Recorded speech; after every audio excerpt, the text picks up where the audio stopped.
Recording check कर लो एक बार, आ रही है? हो तो रही है। तो इसका मतलब क्वेश्चन शेयर कर लेना चाहिए फर्स्ट वाला।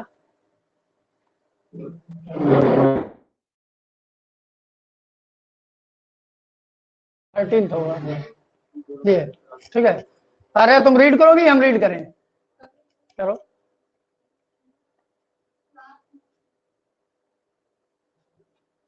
तो इसमें रीड कर दो, इसमें है ऑलरेडी, कोई नहीं। Assertion है, two positive charges Q1 and Q2 are placed a certain distance apart. A third charge Q3 placed exactly midway between them cannot remain in equilibrium. Reason है like charges written while unlike charges around. Okay. First वाला जो इसका assertion देख रहे हो तुम लोग, two positive charges Q1 and Q2 are placed at a certain distance apart. A third charge Q3 placed exactly midway between them cannot remain in equilibrium. चलो इसको पहले चेक करके देख लेंगे बोर्ड पे, उसके बाद सेकंड है लाइक चार्जेस रिपल वाइल। एक बार तुम लोग को फिर से चेक करना पड़ेगा, यहाँ पे इसको रिमूव कर दे रहे हैं क्वेश्चन को, क्योंकि तुमसे ज्यादा क्वेश्चन की जरूरत हमें पड़ेगी तो हम यहाँ पे देख लेंगे, ठीक है। इसमें भी इसीलिए हमने पेपर कॉपी कर लिया, दोनों को सेंड कर लिया है, ठीक है। दो देख लेते हैं पहले, दो चार्ज यहाँ पर ले लिए हमने, Q1 Q2 पॉजिटिव है, और इनके मिडिल पॉइंट पर जैसे O सपोज कर लिया, टोटल एक Q है, दूसरा हाँ तो वही तो लिखा है ना,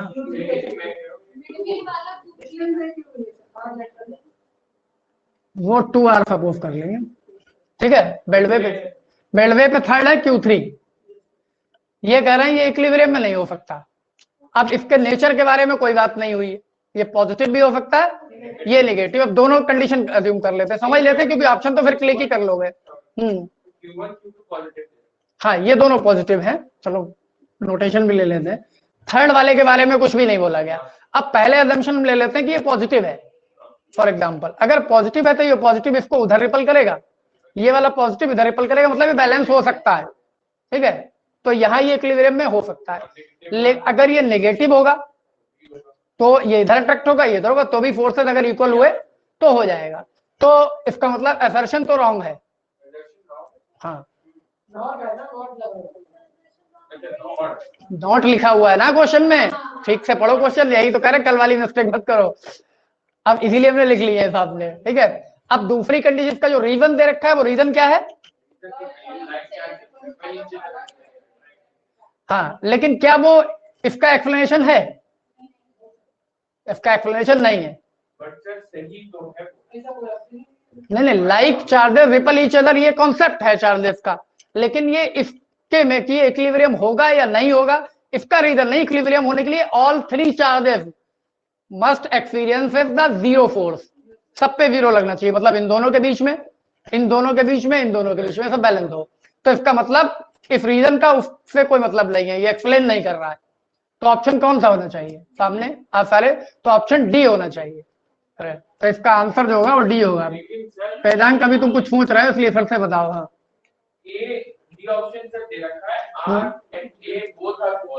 हाँ और आर तो गलत हो ही नहीं सकता, आर तो सही है। नहीं हो सकता है, हो सकता है। हाँ ऑप्शन जो आपके पास 4 ऑप्शन है उन्हीं में से सिलेक्ट करना है।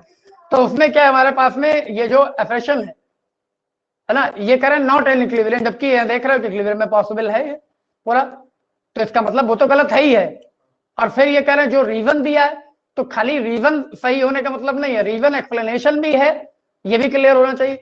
तो रीजन ही गलत है पहली बात तो, क्योंकि ये इसका रीजन ही नहीं है कि है। अगर रीजन है तो एक्सप्लेनेशन भी होना चाहिए। अभी एक मिनट 4 ऑप्शन देख लो, जहां टैली करेगा खुद ही देख लो।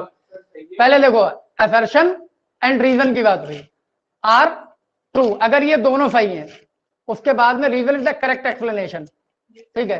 तो यहाँ ये एक्सप्लेनेशन करेक्ट है क्या पूरा? नॉट इक्विलिब्रियम की बात हो रही, इक्विलिब्रियम को ध्यान में मत रखना, नॉट की ध्यान रखना, इसीलिए कंफ्यूज हो रहा है। अब दूसरी कंडीशन में ठीक है, रीजन इज नॉट करेक्ट, तो यहां भी प्रॉब्लम है। क्योंकि दोनों गलत नहीं है, आर अपनी जगह ठीक है, ठीक है, असर्शन अपनी जगह ठीक है, लेकिन एक दूसरे से कनेक्टिविटी नहीं है यहाँ पे। थर्ड में A is true and R is false, है ना, तो ए ट्रू है लेकिन आर फॉल्स नहीं है।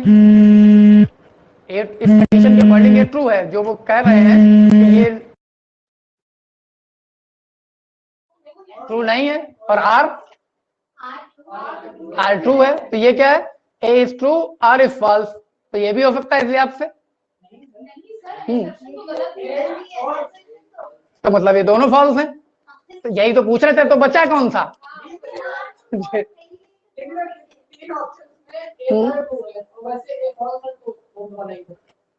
तो ऑप्शन इसका यही होगा करेक्ट। तो लोगों ने, हमें लगता है क्वेश्चन ठीक से नहीं पढ़ा, हम एक बार और शेयर करें। एक मिनट, अब यहाँ पे एक बार फिर से देख लो। ये कह रहे हैं 2 पॉजिटिव चार्जेस Q1, अब जरा हमें रीड कर लें तो तब समझ में आएगा तुमको। Q1 and Q2 are placed at a certain distance apart. A third charge Q3 placed exactly midway between cannot remain in equilibrium. System की बात ही नहीं की इन्होंने, सिर्फ थर्ड चार्ज की बात की। तो थर्ड चार्ज तो इक्विलिब्रियम में हो रहा है, पॉजिटिव हो तो भी, निगेटिव हो तो भी, तो ये तो कंप्लीटली फॉल्स हो ही गया, मतलब ये तो किसी कंडीशन में ट्रू नहीं है। तो पहले अब अलग अलग करके चेक करा देते हैं ऑप्शन। यहाँ ए ट्रू होना चाहिए फर्स्ट ऑप्शन में, मतलब ये नहीं है। बी में ए एंड आर दोनों ही ट्रू होने चाहिए, और रीजन का एक्सप्लेनेशन, तो रीजन भी देख लेते हैं। रीजन दिया है लाइक चार्जेस रिपल, ठीक है, एंड अट्रैक्ट, तो लेकिन रीजन यहाँ सही है, लाइक रीजन एक तरीके से सही है, लेकिन इसका एक्सप्लेनेशन नहीं है सिस्टम के इक्विलिब्रियम होने का। और थर्ड में ए इज ट्रू, तो ये तो ट्रू है ही नहीं बिल्कुल भी इसी लेवल पे पूरा, तो इसलिए ये रिमेनिंग है। इसलिए क्वेश्चन कंडीशनल भी होते हैं ना, कुछ आपको मोस्ट प्रोबेबल चूज करने होते हैं, इसमें और भी सही हो सकते हैं। जो 4 ऑप्शन है ऐसा हो सकता है कोई 2 मैच करें जो सही कंडीशन में हो, लेकिन मोस्ट प्रोबेबल जो है वो तुम्हें सिलेक्ट करना होगा पूरा, तो इस हिसाब से ये डी है। जो नहीं, बिल्कुल सिंपल सा है, करते रहोगे तो सिंपल, कर रहे हो ऐसे करते रहोगे तो हो जाएगा। ये हमारा नेक्स्ट, हम यहाँ पे पढ़े तो वही दी रहेगा। जी हम इतनी मेहनत करें क्यों, तुम लोग करो ये मेहनत। आ गया, तुम रीड करो।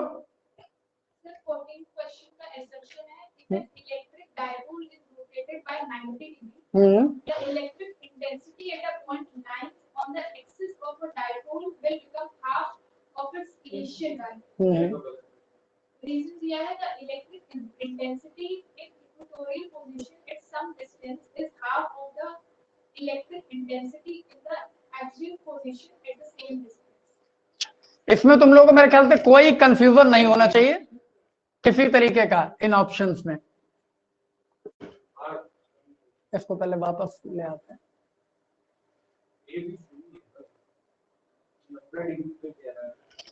अब यहां देखो, एक डाइपोल है यहां, और ये कहां पे है क्वेश्चन,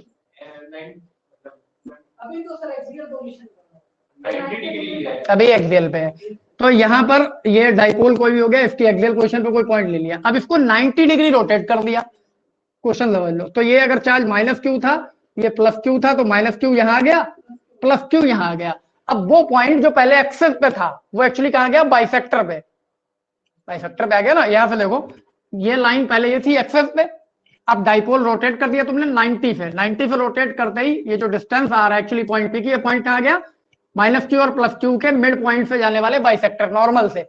और ये लाइन कौन सी बोली जाती है, इक्वेटोरियल लाइन। तो अब ये पॉइंट आ गया इक्वेटोरियल पे। तो पहली कंडीशन में जो इलेक्ट्रिक फील्ड होता है वो 2p/r3, K 2p/r3। और दूसरी जो कंडीशन है ये E1 पहली वाली, इसको E2 सपोज करें, ये होता है K p/r3।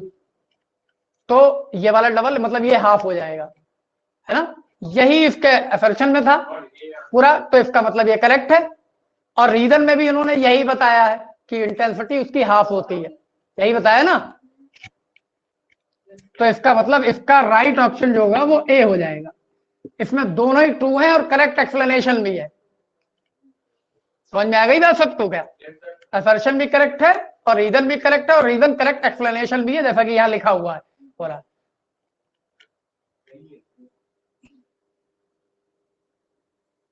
डाउट कोई रह जाए तो क्लास के बाद भी पूछ लेना। ये इतने में हम यही भूल गए कौन सा वाला है।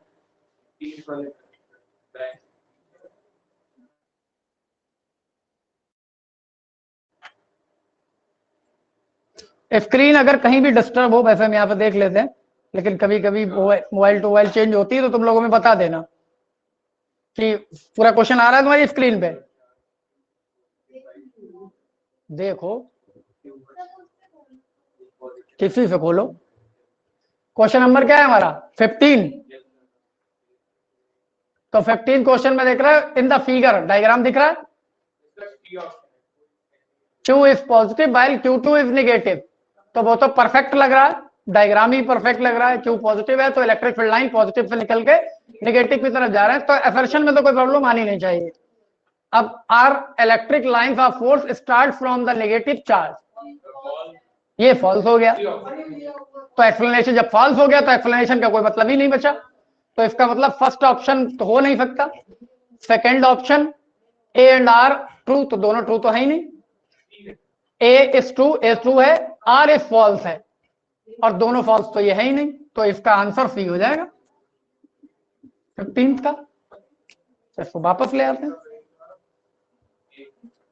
ये एप्लीकेशन वाले एक और कर दें कि दो मोबाइल पे जो कनेक्ट होता है उसको भी चेंज कर दें, दोनों से स्विच हो जाए। क्वेश्चन होता नहीं है, फिर में ऐड हो जाता है। अब 15 वाला देख लेते हैं, सॉरी 16 होगा।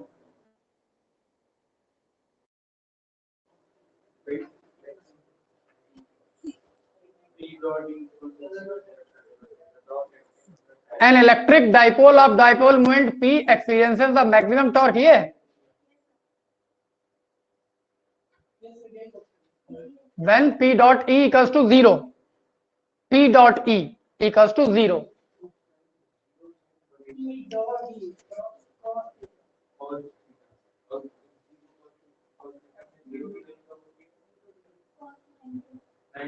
और दूसरी कंडीशन है the torque acting on the dipole if torque equals to P sine theta. ये क्या लग रहा है तुम लोगों को?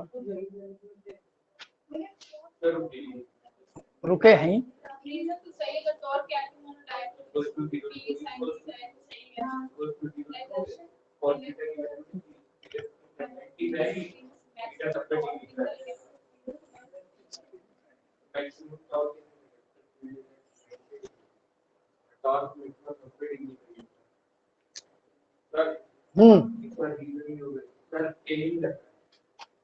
यही लग रहा है पक्का।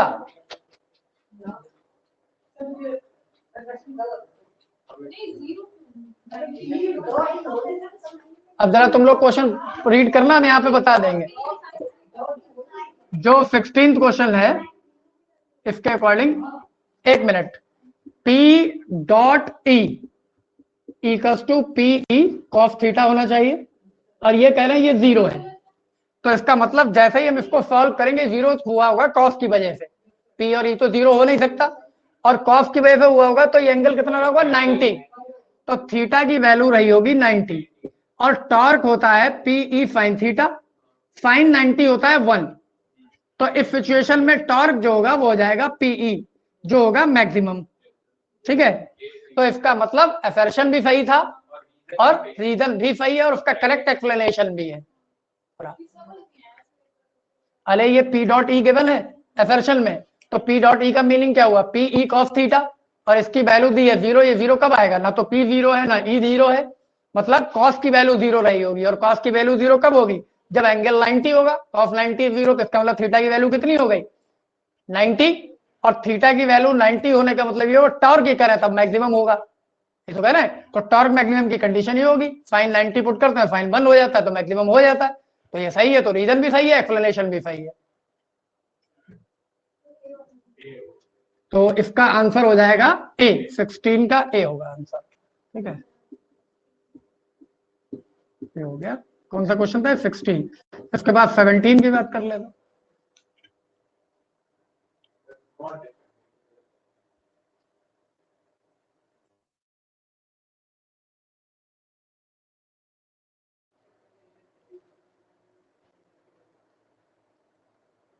ये तो नहीं है 17,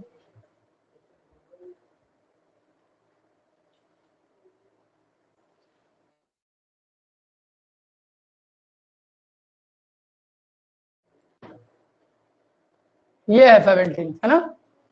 electric field intensity at a point near an infinite sheet of a charge does not depend upon the distance of the point from the sheet. तो इसमें तो कोई फॉल्ट है ही नहीं, ये तो बिल्कुल 100% सही है, है ना। कौन सा? और R, the variation of electric intensity due to the infinite linear charge distribution is shown in figure. Electric length पे डिपेंड करती है नहीं? इलेक्ट्रिक फील्ड नहीं। हाँ, और तो इसमें ये दे रखा है कि नहीं, असर्शन तो ट्रू है। भाई रीजन की बात कौन सा लग रहा है तुम लोगों को? सर सी लग रहा है। अभी हम क्लियर कर देते हैं, पहले इसको वापस ले आते हैं क्वेश्चन।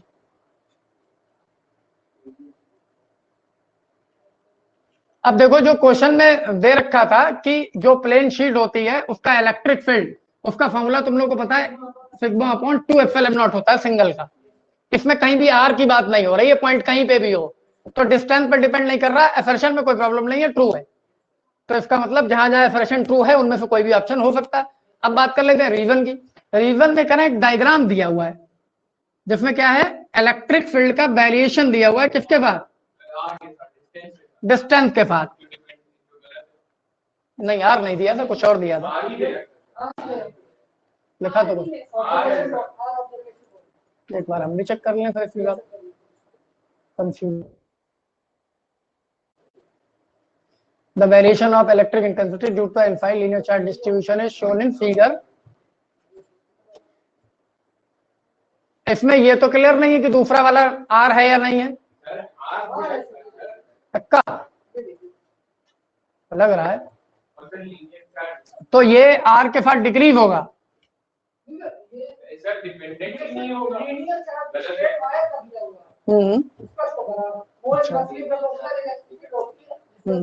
तो ये रीजन है, the variation of electric due to infinite linear charge distribution. तो लीनियर चार्ज डिस्ट्रीब्यूशन का फॉर्मूला होता है lambda upon 2 pi epsilon naught R. R बढ़ने के साथ वो डिक्रीज होता है, ये सही है। लेकिन क्या ये एक्सप्लेनेशन है? हाँ वेदांत, जरा बोलो तुम भी अपना डाउट। देखो, फर्स्ट में इंटेंसिटी की जो बात हो रही है वो प्लेन शीट है, पहले तो यही समझ लो। दूसरे में जिस इंटेंसिटी की बात हो रही है वो लीनियर चार्ज डिस्ट्रीब्यूशन है, वो शीट नहीं है, ठीक है। तो ये तुम्हें यही बताना कि दोनों में से ट्रू और फॉल्स कौन सा। तो पहले वाला तो ट्रू है, उसमें कहीं भी फॉर्मूले में आर नहीं आता है, मतलब डिस्टेंस पे डिपेंड नहीं करती। अब दूसरे में जो डायग्राम दिया है वो डायग्राम बिल्कुल सही, the variation of electric intensity due to the infinite linear charge distribution is shown in the figure. तो फिगर में जो दिया है वो सही है, ऐसा ही होता है, lambda upon 2 pi epsilon naught R, R के साथ कम होती चली जाएगी पूरा। रीजन क्या उसका ये एक्सप्लेनेशन है या नहीं है पूरा, बस ये बताना है तुम्हें। बी है ना, तो इसका आंसर होना चाहिए, आंसर बी, ये करेक्ट ऑप्शन होना चाहिए। A and R are true, reason is not the correct explanation of the assertion, ये होना चाहिए। नेक्स्ट वाला क्वेश्चन ऐड कर लेते हैं, एक और होगा मेरे ख्याल से। मेरे इसमें तो इस पेपर तो 18th क्वेश्चन है। एक मिनट देख लेते हैं, यहाँ अगर है तो होगा, नहीं है तो नहीं होगा।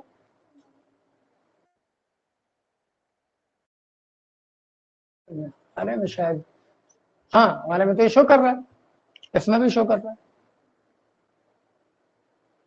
गॉफ हाँ हाँ, ये देखो ज्वाइन करो तो मिल जाएगा। हाँ ये लास्ट है पेपर में, इसमें मेरे में हो रहा है, तुम्हारे में सेंड नहीं हुआ क्या?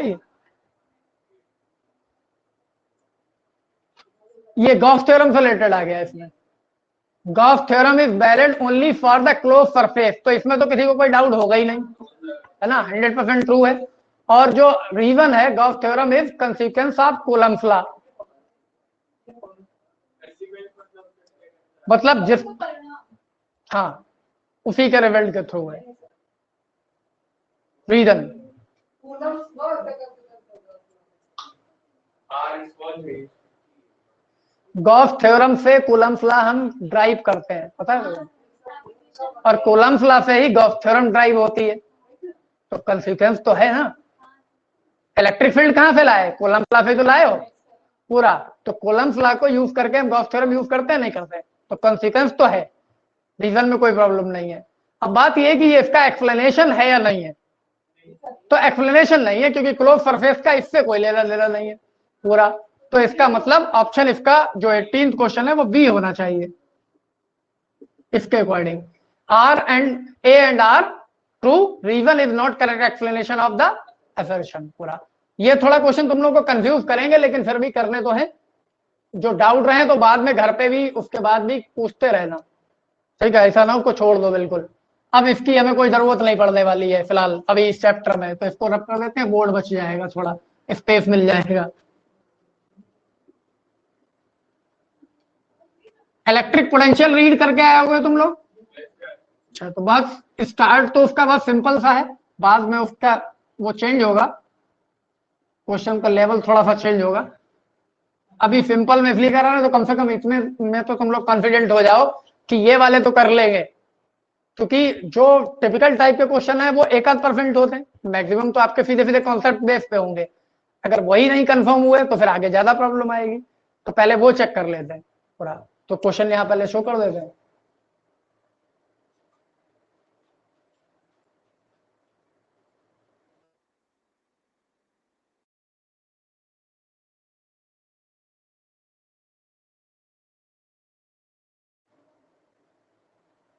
ये तो नहीं है, नहीं ये नहीं है।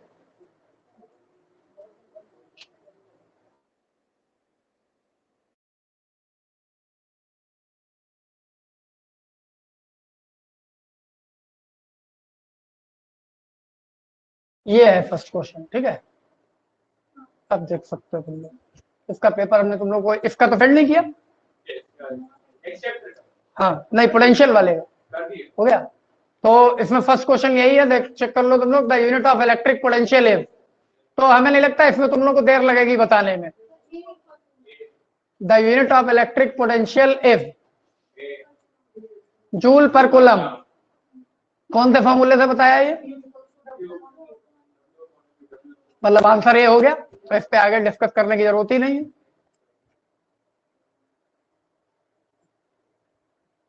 अब दूसरा वाला देख लेते हैं।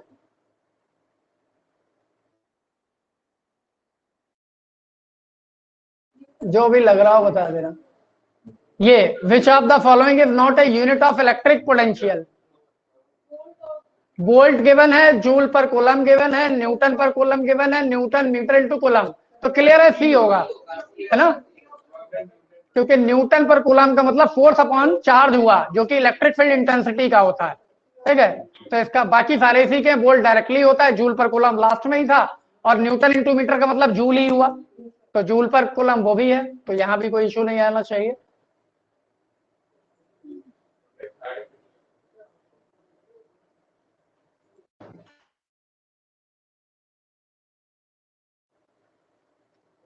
ये थर्ड क्वेश्चन है, क्या है? अब जरा इसने यहाँ रीड कर दो जरा, तुम्हारी वॉइस भी नहीं आई है बहुत देर से क्लास में।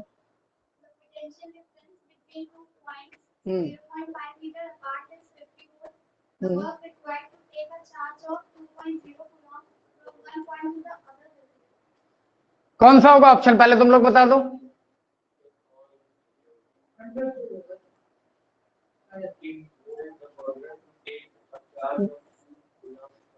देखो, the potential difference between the 2 point 0.5 metre apart is 50 volt. Means अगर 2 पॉइंट ए एंड बी हैं तो हम एज्यूम कर सकते हैं 50 volt B A minus B B दोनों का। हाँ, the work required to take a charge 2 coulomb from the point to the other will be. तो W equals to B into Q होता है, potential difference into charge. Potential difference 50 है, charge 2 है, just multiply होना है, it's 100 joule. तो last option correct होगा, D, ठीक है?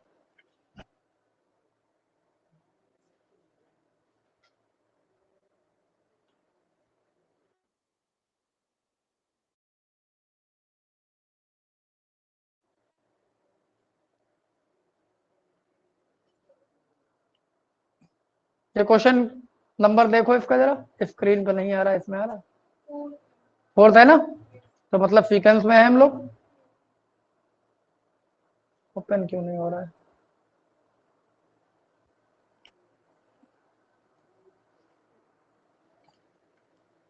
A non-conducting ring of radius 0.45 meter carries a total charge of 2 into 10 to the power minus 2 coulomb distributed uniformly on its circumference. The amount of work required to take the 2 coulomb charge from the infinity to the center of ring will be, इसमें 4 option है, वो इसमें तुम्हें नहीं दिख रहा है, next, क्योंकि ये यहाँ आया नहीं है, अब नेक्स्ट उसमें ऑप्शन ले लेते हैं। क्वेश्चन तो रीड कर लिया ना हम लोगों ने,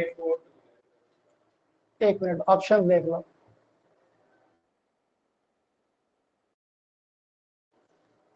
ये ऑप्शंस हैं 4 जूल, 8 जूल, -4 जूल, 0। तो जो गिवन है तुम लोग के पास में वो है 2 इंटू 10 टू द पावर -10, और बी का फॉर्मूला होता है 1/4πε0 Q/R। तो बी कैलकुलेट करके क्यू से मल्टीप्लाई कर देना है। 1/4πε0 का मीन है 9 इंटू 10 टू द पावर 9, क्यू हो गया 2 इंटू 10 टू द पावर -10, तो यहाँ पर 9 टू 2 1.8, और अपॉन आर डिस्टेंस कितनी है 0.4 आ रहा है। चार्ज कितना है 2 कूलम पोटेंशियल, नहीं जो कैरी किया गया है वो 2 है ना, तो बी से कैलकुलेट किया जो पोटेंशियल डेवलप कर रहा है, और जिसको मूव कराना है वो मल्टीप्लाई होगा बी इंटू क्यू, तो 8 हो जाएगा सीधे सीधे, तो ऑप्शन बी हो जाएगा।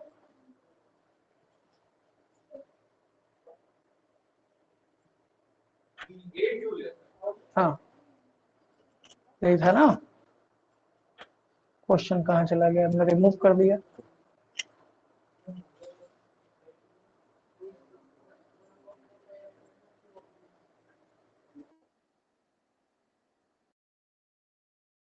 F देखो, 2 joule work is done in taking a charge 20 coulomb from one point to the other at a distance 0.2 meter. The potential difference between the points. B निकालना है, फिर W अपॉन Q करना है। Work 2 joule given है, कौन सा charge को carry किया है 20 को, तो 2/20, 2/20 मतलब 1/10, 10 इनवर्स है ना, तो मीन्स लास्ट ऑप्शन हो जाएगा सीधे सीधे डी। बहुत सिंपल है, पोटेंशियल टॉपिक छोटा है तो इसमें क्वेश्चन भी मोस्टली सिंपल ही होते हैं। फिफ्थ रिमूव करते हैं, सिक्स्थ। कोई डाउट तो नहीं था इसमें किसी को? सिक्स ये F is the force between 2 point charges plus Q and minus Q placed r distance apart. If the one charge is fixed and other charge is revolving in a circle of radius r, then work done will be, दो charge है, एक plus है एक minus है, same amount है, एक को fix कर लिया जाएगा और दूसरे को रिवॉल्व किया जाएगा। कौन सा? बी। बी का मतलब हुआ F इंटू 2πr सर्कमफेरेंस से। इसको जरा देख लेते हैं, फिर देख के बताओ, इसमें थोड़ा सा कंफ्यूज हो गया तुम लोग, तो पहले वो दूर कर लेते हैं। ये पोजीशन है, यहाँ देख लो, ये एक चार्ज प्लस क्यू है और एक माइनस क्यू है, इसको एफ ए माइनस क्यू को या प्लस क्यू को एक को लिए सर्किल में रिवॉल्व कर दिया गया, ठीक है। वर्क पूछ रहे हैं, वर्क का फॉर्मूला होता है ऑलवेज फोर्स इंटू डिस्प्लेसमेंट, जिसके अकॉर्डिंग तुम लोगों ने बता दिया एफ इंटू 2πr। लेकिन क्या इसका डिस्प्लेसमेंट 2πr है? डिस्प्लेसमेंट 0 है, और दूसरी कंडीशन, जो फोर्स वर्क करेगा सर्कुलर पाथ में वो सेंट्रीपिटल होगा टुवर्ड द सेंटर, और डिस्प्लेसमेंट टेंजेंटियल होगा। तो ये एंगल हमेशा 90, सर्किल में हमेशा फोर्स और डिस्प्लेसमेंट 90 रहते हैं, तो वर्क डन सर्कुलर पाथ पे नहीं होता नॉर्मली, कोई भी फोर्स एग्जिस्ट कर रहा हो। ये जो इलेक्ट्रोस्टैटिक होगा दोनों के बीच में वो सेंट्रीपिटल प्रोवाइड करेगा, और वो सेंट्रीपिटल सेंटर की तरफ होगा, डिस्प्लेसमेंट टेंजेंटियल होगा। तो इसका ऑप्शन कौन सा होना चाहिए? डी होना चाहिए, 0, ठीक है। क्यों वेदांत? एक क्वेश्चन और होगा बस इसमें।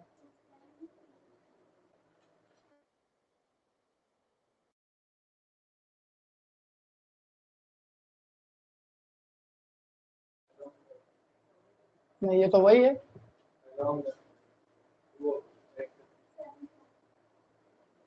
नेक्स्ट वाला देखते हैं, ये सेवन अच्छा 7th है। अब ये तुम लोग देख के बताओ, a positive charge particle is release from a rest from electric field, the electric potential energy of the charge. अब इनको जरा ध्यान से देखना ऑप्शन, क्योंकि थ्योरेटिकल है, इनमें थोड़ा सा कंफ्यूजन ज्यादा होता है। A remains constant because the electric field is uniform, दूसरा पार्ट है B increase because the charge move along the electric field, और सी है decrease because the charge move along the electric field, और D है decrease because the charge move opposite to the electric field. तो कौन सा option लग रहा है तुम लोगों को?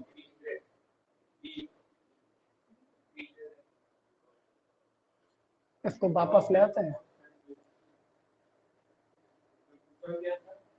ये कह रहे हैं पोटेंशियल एनर्जी, एक चार्ज है पॉजिटिव जो कि इलेक्ट्रिक फील्ड के डायरेक्शन में मूव कर रहा है, उसकी पोटेंशियल एनर्जी इंक्रीज होगी डिक्रीज होगी, बाकी बिकॉज लगा हुआ है इलेक्ट्रिक फील्ड। तो ऐसा देख लो, ये इलेक्ट्रिक फील्ड समझ लो, इसे अच्छा क्वेश्चन है।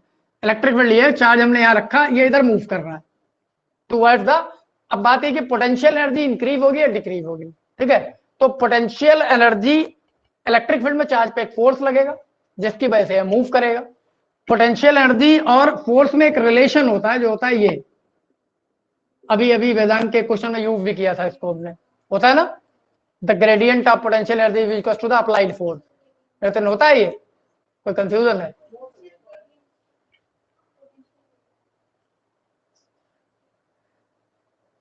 अगर हम यहाँ पर एक मिनट वर्क लिखते हैं, वर्क क्या होता है, एफ इंटू डी एक्स, और normally work done is equal to the change in potential energy होता है, ठीक है, एफ डी एक्स। और ये यहाँ से फॉर्मूला आता है, नेगेटिव होता है रेट के अकॉर्डिंग, डिस्टेंस के साथ ये वेरी करती है इसलिए, ठीक है। या सीधे यू का फॉर्मूला लेके उसको डिफरेंशिएट कर सकते हो, फोर्स के इक्वल आ जाएगा, ठीक है। तो यहाँ जब ये मूव करेगा पूरा, इसके अकॉर्डिंग जो डी यू है ये होगी माइनस एफ डी एक्स। एक तो इस रीजन की वजह से डिक्रीज होनी चाहिए, माइनस पहला। अब ये बात सीधे हो सकता है समझ में ना आए, तो दूसरी भाषा में समझ लो, पोटेंशियल एनर्जी का, इलेक्ट्रिकल पोटेंशियल एनर्जी का मतलब जहां पोटेंशियल हाई होगा वहां पोटेंशियल एनर्जी ज्यादा होगी, और जहां पोटेंशियल लो होगा वहां पोटेंशियल एनर्जी कम होगी, है ना। तो जब हम इलेक्ट्रिक फील्ड में इलेक्ट्रिक फील्ड के डायरेक्शन में मूव करते चले जाएंगे तो पोटेंशियल क्या होता जाएगा, particle is moving from higher potential to the lower potential because it is positive. जो क्वेश्चन में दिया है वो कैसा है, पॉजिटिव, और ये इलेक्ट्रिक फील्ड के डायरेक्शन में ट्रेवल करेगा। और ये तो तुम लोग को पता है, V का फॉर्मूला ये होता है 1/4 epsilon not Q upon R। Distance के साथ B डिक्रीज होता चला जाएगा, तो पार्टिकल किधर जा रहा है, हायर पोटेंशियल से लोअर पोटेंशियल की तरफ जा रहा है। तो एनर्जी डिक्रीज होनी चाहिए कि इंक्रीज, डिक्रीज होगी, because the positive particle moving along the direction of electric field. तो ये जो भी ऑप्शन होगा वो करेक्ट हो जाएगा। वेदांत कुछ कंफ्यूजन है तो ये बता दो। हाँ तो बोलो क्या है confusion. Positive charge electric field के अलाउंग चलता है, तो एनर्जी रिलीज होती है पहले, सर एक जनरल एनर्जी है और एक पर्टिकुलर पोटेंशियल एनर्जी है, ठीक है, पहले इसको समझ लो। B इक्वल्स टू हम लिखते हैं W अपॉन Q। अब यहाँ पे जो W होता है ये एक्चुअली इसकी पोटेंशियल एनर्जी है जो चार्ज स्टोर करता है, वो होता है Q इंटू V। तो सिंपल सी बात है, ये जो W है अगर इसको हम पोटेंशियल एनर्जी अज्यूम करते हैं तो जितना Q तो फिक्स हो गया जो पार्टिकल है, B जितना बढ़ता जाएगा ये बढ़ती जाएगी, और B जितना कम होता जाएगा ये कम होती जाएगी। सिंपल सा कॉन्सेप्ट है, वही यहाँ हो रहा है। जब ये चार्ज पार्टिकल, क्योंकि ये पॉजिटिव है, डेफिनेटली ये इलेक्ट्रिक फील्ड के डायरेक्शन में मूव करेगा। और सपोज करो ये जो इलेक्ट्रिक फील्ड जनरेट हुआ है वो किसी कैपिटल Q पॉजिटिव ने जनरेट किया है, तो जैसे जैसे डिस्टेंस आगे बढ़ते जाएंगे हम, तो क्या होगा, अगर इस चार्ज का पोटेंशियल यहाँ पर होगा, क्योंकि ये पोटेंशियल की वजह से तो एनर्जी होगी स्टोर, तो यहाँ पर लेंगे तो डिस्टेंस शॉर्ट है। अगर पॉइंट आगे ये यहाँ पहुंच गया तो ये डिस्टेंस r डैश ये ग्रेटर है, तो ये पोटेंशियल क्या होता है, डिक्रीज होता चला जा रहा है। कहां तक जाएगा, इंफिनिटी तक। और at infinity the potential energy is assumed to be zero because the potential is zero there पूरा। तो इसका मतलब ये हाईएस्ट है लोएस्ट की तरफ जा रहा है, क्योंकि अगर ये इलेक्ट्रिक फील्ड लाइंस कहीं भी फिनिश नहीं हुई तो कहां फिनिश होंगी, इंफिनिटी पे। तो उसका रीजन यही है कि पोटेंशियल एनर्जी जो होती है इनफाइनाइट में हम क्या सपोज करते हैं, एनर्जी जीरो सपोज करते हैं। तो लास्ट मतलब लास्ट ऑप्शन में इसके अकॉर्डिंग भी समझ सकते हो, और सीधे सीधे तुम लोगों के लिए यही काफी है कि हाईएस्ट से लोअर पोटेंशियल, रीजन एक्सप्लेन करना हो तो the particle is moving from higher potential to the lower potential ही है। अब इसको क्लोज कर देते हैं, फिर बात कर लेते हैं तुम लोगों से।